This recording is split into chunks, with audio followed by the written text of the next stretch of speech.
So this is more an informal video, but if it sounds like I'm speaking out of stream of consciousness, it's because I am. But just to kind of go over it, yeah, I did a lot of going, gone. Even though this event may never come back again, it's actually quite. I feel like it's quite nice, and primarily because I can also play this on a weaker setup. Even though there might be some loading issues at times, but it fares far better than every other event I've played, and that's the intro to this video. Otherwise, as you can see here, this isn't real because the total assets does not include what you have in the warehouse. So yeah, just look what I have here.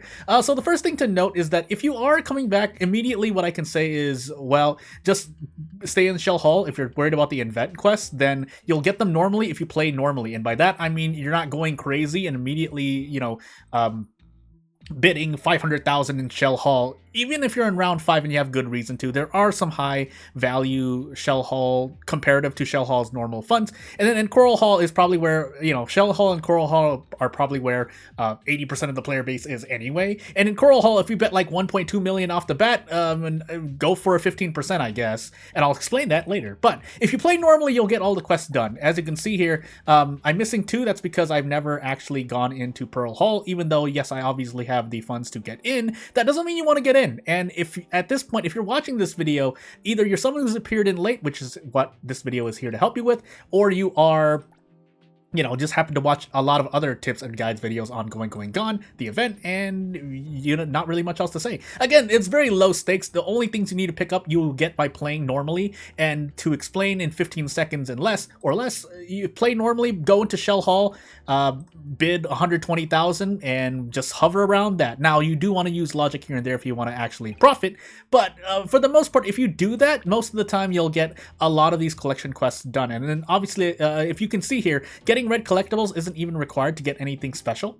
If you're only going for things that are more limited, yeah, win 3 bids, which you'll do just because people are going crazy. I'll show you later because, again, this is what this video is for. And then join 3 auctions gets you the plaque, so the frame. Shrug, that's all I have to say. And then, of course, getting used devices, you literally just go in and buy any of the small ones. Just literally buy these 2. Affordably, you could buy any of the 3 $5,000 ones, 5,000 assets. Yes, I live in the USA. But otherwise, if you're going for other stuff, like, you're trying to fill your warehouse up with red collectibles, if you want to get one of every red collectible, again, it's all up to you. Literally, there's no stakes. There are no stakes. There's no reason to go into Pearl Hall. Even Coral Hall at times, but if you're going for, again, if you're a completionist and you want to do all the quests, then yes, eventually you'll probably want to go into Coral Hall. And that's when I get into the topic of playing normally. So we're actually just going to load up a match here. It says round, the game calls them rounds, so total bidding rounds, just a little aside as I load in here, actually is each match. So I'll call them matches, not the exact rounds, because in the match, you'll have up to 5 rounds anyway. I'll talk about the assistance in a moment, but I might as well just get you in just so I can explain for those who are just here for, a short time, just what you should do. The game will tell you to bet 150,000. The lag is due to the setup that I'm using. Again, I'm doing some experiments. But again, if you literally go in, I have a device that I've already used. But if you bet 120,000, you'll do usually perfectly fine without hurting yourself too much. But again, if you use a bit of mind power, and for those who've done Going Gone, you'll know that in Shell Hall you'll often get lots. I'll call them lots here, where they might be like 70,000, even as low as 30,000. But I find that if you bid the recommended 150,000, it's usually from all the data that I've collected, because I did write down data, not a spreadsheet but a list. You'll get like a 50-50 spread of high value lots and low value lots. So you can be as low as 30,000. It could be as high as 400, 500,000. But those extremes are much. You're a lot more likely to get a 30,000, 50,000 lot than you are going to get a 500, 400,000 lot, I feel. But again, at this point, let me just say the bottom line. There's always going to be an element of RNG. And even in that, there are going to be times, RNG moments, in which you'll know everything. And those will be very situational. So again, in this case, we get a lot of, we get higher bidders here, but again, if you're just here just to collect the things, you can literally do what I'm doing and just bet this way. And then if you want to use some brain power, you can kind of logic things out. I'll explain more later in this video. This is going to be a longer video, by the way.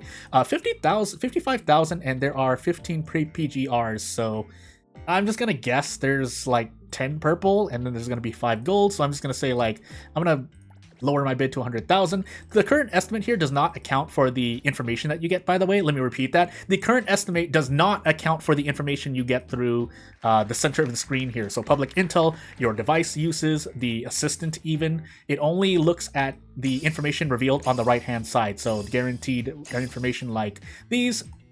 And then the actual pages here, which it actually calculates all of these, I'm pretty sure. But again, I didn't do that much math. I do math, but hey, I don't have any more devices, so Daffodil here is kind of dry. You don't want to go into Daffodil match with just Daffodil's information. But that's not saying you can't, it just happens to hurt a lot more. So it seems like they're going to always bid higher. We have 2 people who are going to be bidding higher, so I'm just going to stay at 100,000. If you can read the meta, if you can read basically the numbers here, yeah, it's hard to kind of read people in like literally a few minutes time at most, but just based on the bids and from what I've seen, if you have no idea what's going on, just know that people are often to chase high bids as long as the bid doesn't end like this one. So I'm guessing this is going to be less than 120,000. So yeah, as you can see here, again, actual value, we'll explain this as in a moment too.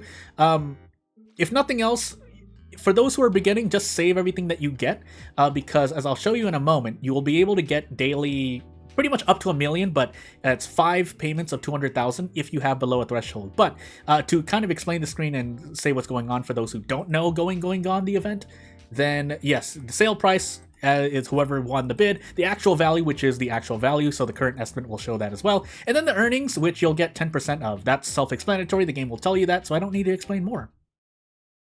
But otherwise, as we go into the meat of this video, I might as well kind of go explain basically every device set from what I know. So this is going to be the more subjective part of the video. But and I don't even have all the information because it would be nice to have entered Pearl Hall to get some information, but I was doing some experimentation, and part of that included losing millions of gold shells.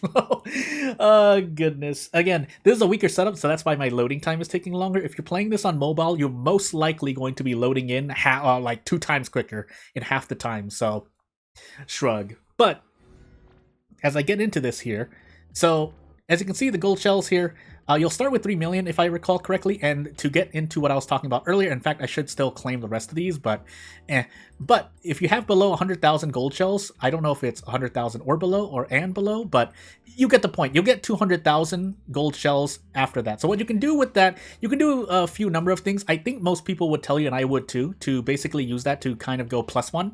So as long as you don't have like at minimum 10 to 20 million gold shells and or are entering Pearl Hall, you should be employing a method that gets you these safety funds and you'll profit off of it. So what I mean by that is, say I just won, this is a very extreme example, but say I won a lot that had all of these items in it. So I did like a bet of, maybe I bid 2 million and got 1.655. So I got 1.6 million. And so I went negative, but I have no more gold shells at this point. What I could do is go into the safety fund and claim it. Again, I'm sure someone's told you this by now, but I'll say it again because it is useful. Also, I'm just sitting on my display case earnings, but that's something that I do. Again, you do yourself. You have, I think, 2 weeks left of this event. So again, it's really simple. If you didn't already hear it from me, you'll get everything playing normally. But as we actually go into the other parts of the meat of this video, the device sets. So again, if you're a beginner, just use the first 5, perfectly fine. You'll usually profit if you're playing normally. I need to keep repeating that because that's important. But to go through each one, so these do have their uses, and I would have to explain the assistance more. I don't find myself using the basic data device set, and you are normally just going to be using it in the shell hall. So because there's low value lots, and there usually is a lot of green items. However, you do want to pair the correct assistant with them. Not saying that you can't use every assistant with the data device set, and I need to explain this one first because it's probably the weakest one in my opinion. But it can give you, there are moments in which you can use this and come out perfectly fine. For example, primary example is not Adler.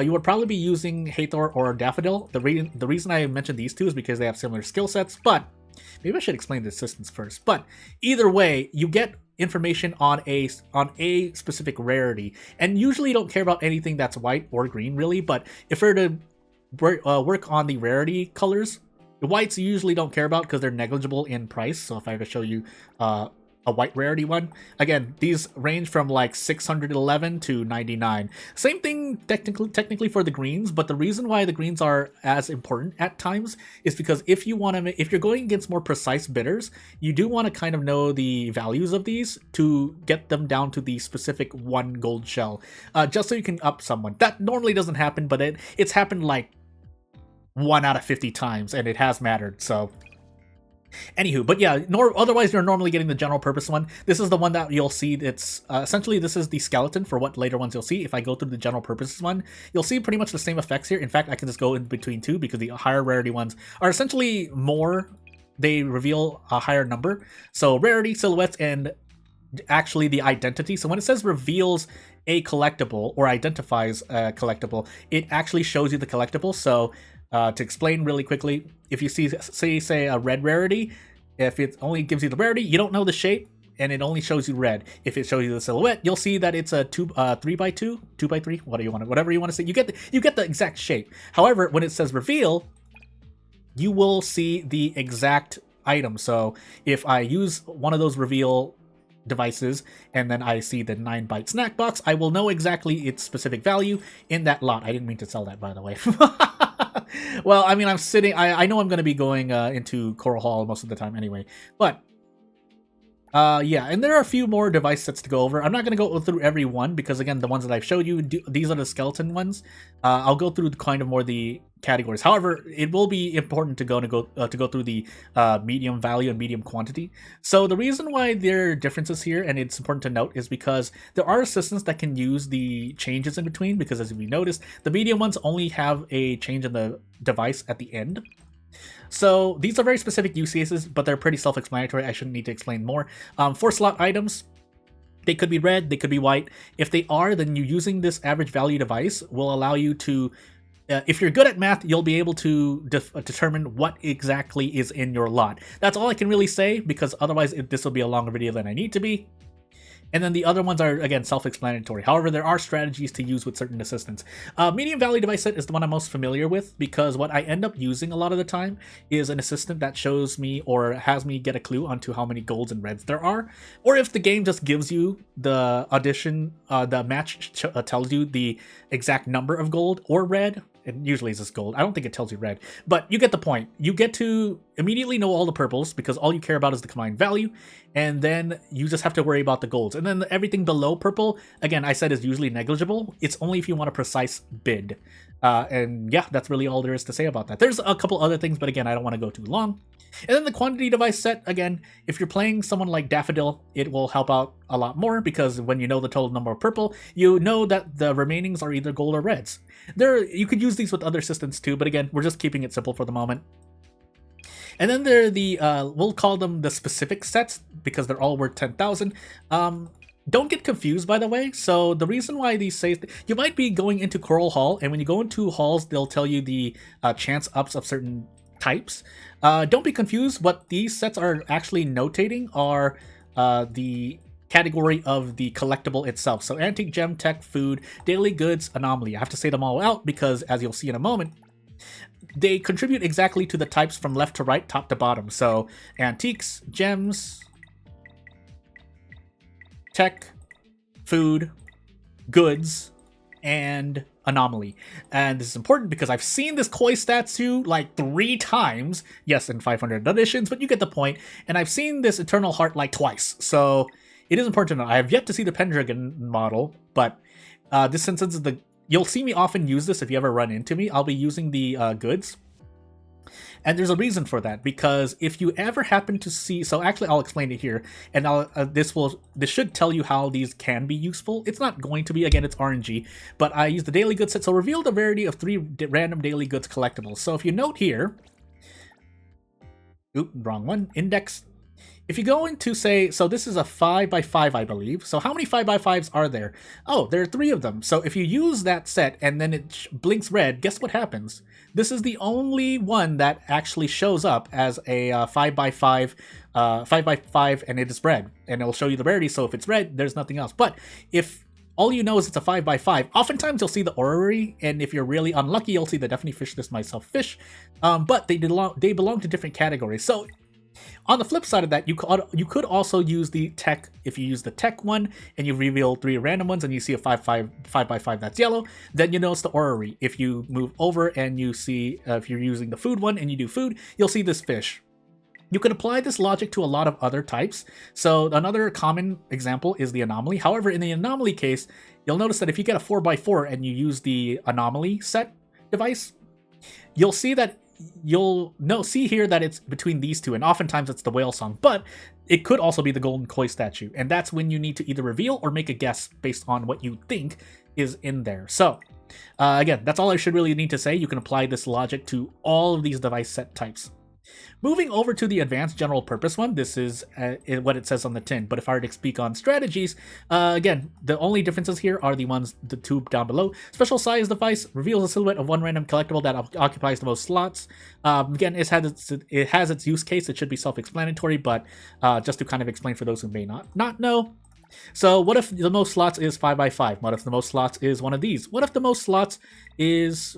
Well, that doesn't exist. Wow, really? What if it's one of these 4x3s? And then maybe you have them revealed, or maybe you have the rarity revealed, and then you can immediately basically show the silhouette with the general purpose special size device. That's its use case, and you can combine it with certain assistants to make use of it. Usually it's going to be rarity, because a common theme you'll see, especially with bidders, is that they'll use the opposite. Not usually, but smarter bidders will use the opposite. So what I mean by that is if you have, say, Haniel, who likes to show a lot more rarities than silhouettes, or just rarities in general, then you'll be able to show the silhouette, and if you're lucky, you'll hit the exact effects, and they'll synergize, basically. Shrug, that's all I have to say there. Single slot average value device, this again is like the device set I mentioned before. So if you see, the four value slots, you can use this for the 1 slots, and the reason why this can be important is because, if nothing else, I'll give you a use case. So if for whatever reason there are only, say, 3 single slot collectibles, again, if I get it wrong, I guess someone will correct me, but say you have 2 or 3 single slot variables, you don't know that, but suddenly it says, hey, the average value is like 30,000, then you should be able to guess that there's one of these 3 up here, and if it's higher, it might even be the Eternal Heart.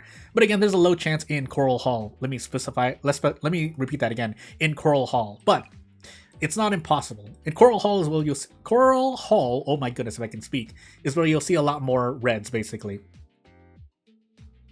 Moving on to the premium purpose sets. Yes, again, most of the familiar ones, rarity, silhouettes, and X amount of random reveals automatically. However, where they differ are these last 3 ones devices. So gold rarity, combined value of all gold rarity. Again, like the purple one, it allows you to reveal all gold. If you don't care about the purple, or say maybe you're in Pearl Hall, maybe this has a lot more use as well. But I definitely use it when I just want to go for maybe a 1-round snipe, if I'm feeling particularly lucky, or I have information that, there are, say, Daffodil says that there are 28 PGRs, purple, greens, purple, gold, reds. Just make a high bet. If this says like 600,000, then I just throw down 1 million. And then the gold rarity slot device, similar thing, but you get the total slots instead. You can make some logical guesses based on the actual total number of slots in general, because the game can tell you how many slots every collectible takes. And then the 9 slot one, like the 1 slot, 4 slot, shows the average valuable. However, as you'll note here, there are a lot less 9x9s than there are, well, 1s usually. So again, there are a lot of them, so you do have to use your head and use some math and logic, but you get the point. It has its specific use cases. And then moving on to moving on to the premium and evaluation set. Again, it's kind of a flip of the general purpose, where you get total number of purple. So if, say, you're running Daffodil, you get the total number, so you can make an earlier bid in case you're going against the Hathor, who is better blind if you can make it to the 5th round. But again, if you get the total number of purple, say, you can even use this in the Shell Hall if you're using leftovers. Maybe I'll mention that later, but if you use that in Shell Hall and you're using Daffodil, or you know the exact number, maybe the game tells you that there are, say, 4 golds, and then you use the purple and you see there are 13, you can kind of make a guess based on, again, the more you're familiar with the collectibles in general, the better a guess you can make. This is why I say if you use some logic, you should be able to come out positive. not really much else to say about that. Average value is a funny one too. So if for anyone wondering what average value really does for you, simply if you know the number of golds or purples in this case, if it's average value purples, because the game can give you these themselves, you eventually know the exact number because say there are, we'll use a very simplified example just to conceptually tell you how this works. If the average value of all golds is 100,000 and there are 10 golds, then altogether all the gold collectibles are 1,000,000 because 100,000 times 10. A more specific, closer example is say there are 13 purple rarities and the average value is like 4,000. So therefore 13 times 4,000 is 52,000 gold shells. And so you know all of those. And so all you need to do is figure out the other rarities. And if you like to think like I do and everything below purple rarity you don't care about, then all you need to do is care about the golds and the reds, which can be important in Coral Hall and Pearl Hall. I assume Pearl Hall as well. And then the special evaluation device reveals the rarity of one random collectible that occupies the most slots. Pretty self-explanatory, but it doesn't show you the shape. However, you do see the rarity, so if you see that, you'll know it takes the most slots. Shrug. Now, again, these do have little nuances to them because certain effects will only reveal something, and usually it'll tell you something like along the lines of, let's see, where is it? Yeah, with no information revealed, or certain assistant effects that I think are not told in the most precise way. But for the most part, you can follow what it says on the letter. So if you see a red, it occupies the most slots. Again, I've showed you the index collection at this point, so no point explaining further. Reveals one random collectible in the super valuation device set. We're going over this because, as you can see here, it's the top one that really changes. So reveals one random collectible that occupies the most slots. Again, it says random here. This syntax here is very important to note at times because if there are multiple that have the most slots, because there are 3x3s, there are what's there is another line. Never mind, I'm going crazy. But then say so 4 slots here, but in a square, 4 slots here, but in a line, 4 slots here in vertical. I think it counts that, but again, I haven't done enough to be perfectly sure. Yes, I was doing Beyond the Rails, but moving on to the next one. Again, this is all my findings and subjective opinions based on what I've gone through. Reveals the value of one random collectible that occupies the most slots. A special valuation device. Again, it looks similar, but it actually shows you the value instead of just the rarity. That way you have a more precise guess, basically. Now, it costs an extra 50,000. Again, I bought both of these because I was using my dailies and I didn't want them to roll over. But if you know the value, then you don't need to guess. Again, in a sense, you've identified, and I think it actually shows the number, but I don't want to use it here to and use up my gold shells. I could, but hey. And then the last one, Supreme Appraisal Device. Random reveals one highest rarity collectible with no information revealed. The key phrase is no information, so if you're playing with an assistant, that shows you things like Jiuyuan, Edgar, if you want to go that far, Hotori. Any information includes just the silhouette, just the rarity, so on and so forth. I'm pretty sure, and if that's wrong, then well, again, there's low stakes, so feel free to play with it yourself. But again, if you have no information, then you will see, say, if you're playing Daffodil, who has no information other than the number she gives you, then you will reveal maybe a red, and most likely a red in Coral Hall. In Shell Hall, if there's a red, most likely going to be a gold, but you'll know the rarity, and it's like, oh yeah, cool. But again, this is 200,000, so 150,000. Super evaluation is 100,000. But otherwise, to explain the last one that exists in these gold sets, except for the Supreme one, reveal the total number of gold rarity collectibles. Self-explanatory, but more helpful when you're going for high value lots. And that's all I need to say. Otherwise, going to assistants, just as a general glimpse, if you want the 15-second rundown, Adler, Edgar, fine for Shell Hall. All of them are really fine for Shell Hall to some extent. Some more than others. Haniel, and I think Jiuyuan to an extent. Good for closing out bits fast if you want to. Chiz, more consistent. Daffodil gives you more complete information. However, she gets no information on her own on the lot. And then Hotori, RP Hotori. There is a specific use case, but I haven't understood her effect to the most. So, yes, I think it reveals all of a collectible. So if there are multiple of a collectible, it exists. Because I've seen multiple reveals with Hotori, and I'm guessing it's because it's just it counts multiple collectibles. So say, what I'm guessing is that, again, at this point, just take me at my subjective opinion. If you want to play with Hotori, cool. But say there's 3 universal adapters, or she reveals a universal adapter because she chooses a collectible that exists and it exists in the lot. If there are 3 of them, it'll reveal all 3, and so you know what they are. I assume is what's happening. If not, again, what it says is what it does on the tin. And this is nice, and so you would pair this with, again, with rarity. With Haniel, you'll get more silhouettes, but that's not to say you can't use the assistant with other types of devices on their own. So yeah. Otherwise, yeah, to go through them one by one, again, Adler and Edgar, they have their specifics and the ways that they work. I've often used Edgar the most out of these two, just to try and close out bids immediately, and this is because there are some nuanced uses to using these two. So Adler and Edgar specifically, past Shell Hall, you can use them to see the number of collectibles. And this is going to be important because I probably should have said this first because it's actually one of the most important things. But we'll use the warehouse. I probably should have prepared a screenshot. I actually had a screenshot, but to keep this video even shorter than, well, the current 25 minutes. So say this is what the lot looks like. And in the middle of these, so say this is the bottom of the lot. So Edgar might reveal, say, if there's a blue collectible here, and even in Coral Hall, you'll start seeing lots that are a lot larger. So if, say, there's a blue collectible here for whatever reason, or like a big blue 5x5, it means that all of these are going to be filled up to some extent. There might be gaps in between, and here's where the most important rule, I should probably timestamp here.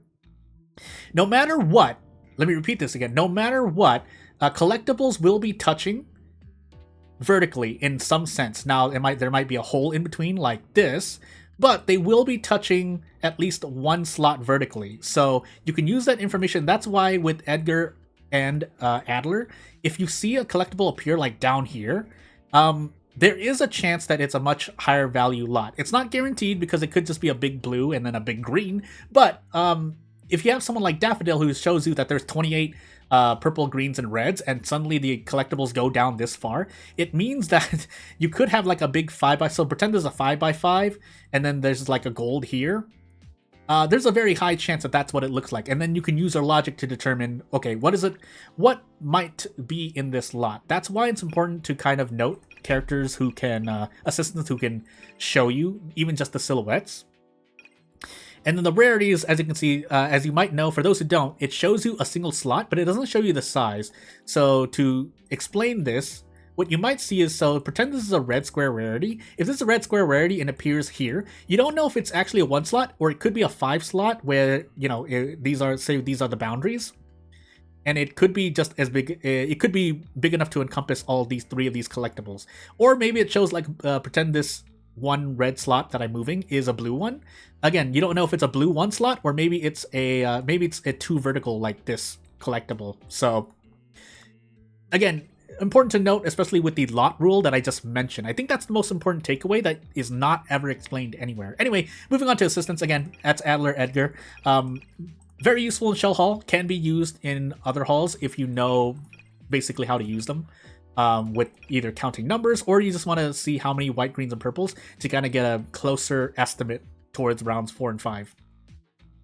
Otherwise, Haniel, I see a lot of people use Haniel as well just to kind of close out things quickly or to get some quick information. You don't know the exact identity, so maybe you see something like 2x3 and you're like, oh, it's a red. So, well, actually, in this case, it's actually quite good. But if you get other one, this is the more Haniel fooling example where you see a 4x4 and it's red. You're like, oh wow, it's 200,000, so I'm gonna get 400,000. I'm gonna bid 400,000, and then it appears to be, and then it's the Star Shaker, and you get 30,000. You go down to like 100. You get 100,000 profit. But again, Haniel is useful. Very can be consistent compared to Chiz, who I'll also mention later. Jiuyuan. Another opposite sense of Haniel in that you get the silhouette. Again, what it says on the tin is what it says on the tin, but to give you a more nuanced take. So be careful here because it's only the first silhouette you see, I think, is the one that's the highest rarity. Every other one is a random collectible, even though the game will tell you in the middle that it's the highest rarity. So you might think on rounds 2, 3, 4, and then 5, that you'll get the highest rarity collectible that's being shown. It's actually not. It's a random collectible, like it says here in the skill description, outside of the auction. So watch out for that. Otherwise, again, I've used Jiuyuan to kind of give information on, especially if I have rarity devices remaining. And so if I have rarity devices left over, I just throw on Jiuyuan. Into Chiz, the other one that you'll see a lot more often. I think people have started dropping Chiz for the moment, but yeah, so you get basically 8 identities. So you get 8 silhouettes in round 1. So if you want to go for a quick bid in rounds 1 and 2, you can. Otherwise, in round 3, you actually get those identities, so which is very nice. The downside is if there are a lot of collectibles or you just happen to miss 8 important collectibles, you could be like, oh, I see 20 to 50,000 worth. Maybe this is a low value lot, and then you miss this antique suitcase. You miss 9-byte snack box with a chaotic core. So that's where you're firing rounds at 8 collectibles out of, say, maybe 30, maybe 50, maybe 70 collectibles, and you miss.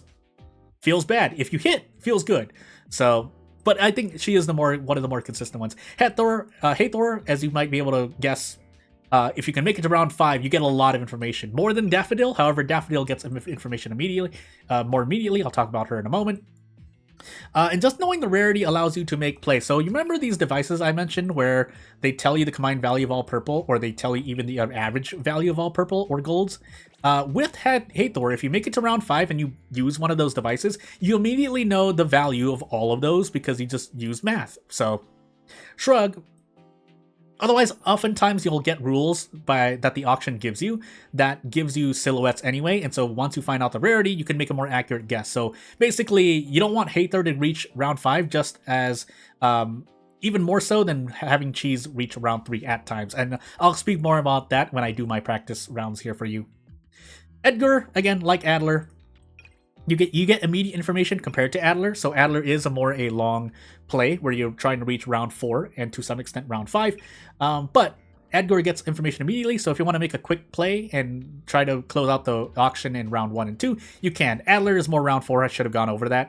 If you reach round 5, he doesn't get anything. But maybe you have a device set. So again, I'm not saying that the assistant is, not effective at rounds X, but you get what I mean.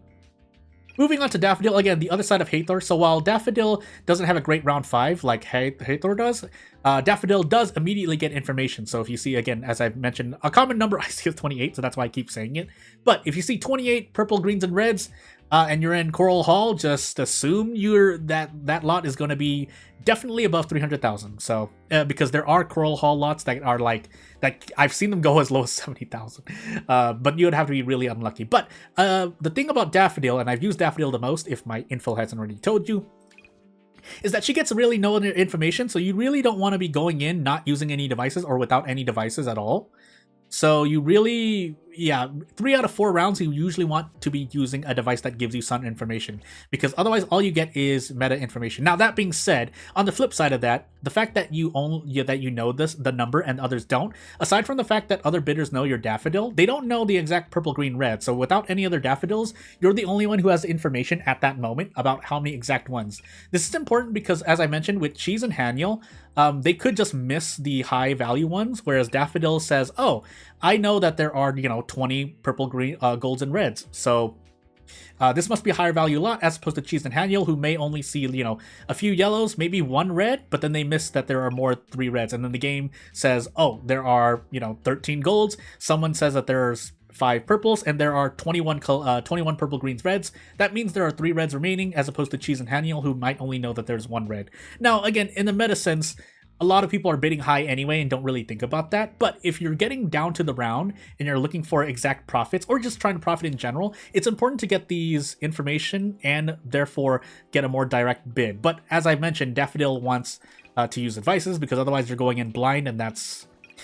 you can read bidders. That is something you can do as Daffodil, but at this current day and current day, following bidders often can get you hurt. Unless you're good at reading people's bids. And then Hotori, as I said, Hotori RP, but if you actually want my actual opinion, she's actually quite nice at times. She allows you to close bids immediately if you immediately reveal a lot of silhouettes. Like Edgar and Adler, you get maybe a big lot, maybe you see a big silhouette, and then you use the device with her. So Hotori is really flexible with a lot of device set uses, but you have to be lucky enough, as Chiz and Haniel as well, to hit silhouettes that matters, because if you reveal a lot of 1 slots, if you don't know the rarity and you don't have a rarity device, it can be quite painful. Basically, you're looking for bigger silhouettes, but when you reach round 5 here, again, it's a round 5, but that's not to say that you can't use Hotori in previous rounds as well. That's why this effect is so can be so powerful. But otherwise, let's get into a few runs. I'll actually go Coral Hall here and show you a few Daffodil. Yeah, pretty much Daffodil. I'll explain what other bidders might be going through, but otherwise I'll just take my usual daily goods set. And off we go. Again, I do actually have quite a few screenshots, but again, let's keep this video short. It's already long enough. I think I had like 35 minutes. Yeah, 34 minutes and 58 seconds according to OBS. So we'll do, I think, 2 because I showed you 1 at the very beginning. But to show you Coral Hall, if you're going into Coral Hall, I say, if you feel confident enough to stay in Coral Hall, you don't need to go to Shell Hall unless you're doing the safety 200,000 method strat, so you can basically get an extra million per day. But otherwise, so I see a Chiz, I see a Jiuyuan, and I see an Adler. So really, I'm looking at the Chiz, and what I would want to do immediately is reveal collectibles, because I don't want Chiz to reach round 3, basically. Similar to how if I see a Hathor, I don't want her to reach round 5. So something to note here is that the game showed us 5 collectibles. I think these are shown exactly the same to everyone. So therefore, you should see bids as high as like 600,000. I'm going to go 600,000. And we'll see. Jiuyuan probably saw this 4x4 if the game didn't do it. I forgot how that interaction works. I haven't played Jiuyuan enough. I only really played Chiz and Daffodil the most. But I know there's 12, so I can immediately start counting as these things are going in. So I know there's 3, so there's 2 gold, 1 red minimum, and I don't know how many purples. So I'm going to use the daily goods evaluation device. Again, this is my set opener versus a Chiz, because I know Chiz is going to open a lot of stuff. So this is daily goods. But then something to note is that if you do use a specific category, so say you use food, if this shows this gold here, it will show you the correct, I guess, index here. So in my case, this can only be upwards of 30,000, could be as low as 5. I don't know the exact shape, so shrug, right? I'm going to stay at 600,000 for the moment. It could be less here, but usually the estimate is the bare minimum of what you'd expect, unless you've revealed a lot of collectibles. So silhouettes, so I want to reveal again, and you kind of want to play your devices according. So if you see silhouettes, go rarity is what I'm trying to say. If you see rarity, go silhouettes. But again, once you get the hang of it and you want to learn more of going, gone, then you can do whatever you feel is comfortable for you. This is just what I do. So at this point, I know Chiz has seen a lot more collectibles. This looks like to be the size of the whole lot in general. So what I'm going to do is, I think I'm going to actually go down because I'm going to play conservative here. If you want to play more dangerous, usually you want to go higher like these other bidders might be doing. In my case, I go lower because basically there's a coin flips chance in this specific instance, and that's because no one challenged with 1.3. Again, that's given to you by the game, and so as I said, yeah, if I stayed at 600, I mean, here, I'll mention here, so if you happen to lose out on like 5,000 Crow Hall, it's not really so bad. If your total assets are only like even up to 10 million, you want to take these, because what you can end up doing is, so say I was selling these, I would sell everything but the definitely the golds and reds, maybe not the purples, depending on the size of my warehouse. I think my warehouse, yeah, my warehouse is relatively empty, so I'd probably keep the purples as well. And then you would, as say you win that one, say you won that lot, you would just play with what you have remaining, and then if you have less than a million, go to Shell Hall. Feel free to go to Shell Hall. Feel free to sell and go back to Coral Hall, but you want to use these safety funds up, because that's essentially a million that you are losing out per day. And then keep doing that until you have like at least, I say at bare minimum 10 million. Again, I've never been to Pearl Hall, but you usually want a good number of gold shells before going into the next level. So we'll do one more here just to kind of clue you in. So something I will mention, if we won't see it in this video, is another nuanced situation is if you're playing Jiuyuan and you see, say, a gold, but you think that something else is a red, it's not the case, because you have already revealed the highest rarity. It would have shown you a red in that case. I've seen a Jiuyuan make that mistake and lose literally over $1 million in profit because of it, because she thought that the other one could be red when it's actually could be gold. Not really much else to say here. So hey, perfect. So 21, 105 slots. I'm still going to reveal silhouettes. So when there's no Chiz, I like doing silhouette into rarity. This, I don't know. And then again, to go into it more in depth, if you want to start getting better at kind of guessing what the exact value is, you literally click these and find out what's in each of these. I see all these silhouettes, so these are 1 slots, but Again, the game will tell you this. However, I don't know actually the number, so I'm going to play it safe and go 300,000. And if someone goes more than 600,000 or 900,000, then so be it. Again, the game rules will tell you this. If for some reason you're not going to look at them, just know that, so in round 2, you have to bid at least 1.6 below the current, the highest bid to keep the auction going. So I'm going to do rarities here. Let me just concentrate for a moment. I did not actually use the thing. Okay, it was lagging. 3 reds. This looks like a 3x3. I'm going to guess it's 3x3, and this is where you kind of use your mind. So I'm actually going to go 600,000 here and push high. And here's the Hotori doing a thing. I didn't see what devices they used, but I think she takes it. Yeah, because 600,000 times 1.6 is 960,000, which is below the bid there. And so, as I said, so I saw that I should have actually bid higher, but it could have just been well that these were low value reds, and then you get a bunch of stuff. I didn't see what, and to note, you don't see the last device that's used before the winning bid. So maybe this Hotori used a 6 reveal. Maybe she used an 8 rarity reveal and saw 4 reds. So that's what I mean by you do have to use your mind and the devices to kind of logic out how much the bid costs. Now, I was playing Daffodil. I could have sussed out that was a high value lot, but all the times I did so, I was very unlucky to bet like 1.1 million, and then it was like 600,000. So again, RNG can be, that is a little specific example that I ran into. So don't think that, oh, you saw, Jordan, you saw like 21 purple, golds, reds. I keep wanting to say green. Why didn't you bet like 1 million, 1.1 million? Because I've done that, and then I've lost like 700,000 gold shells.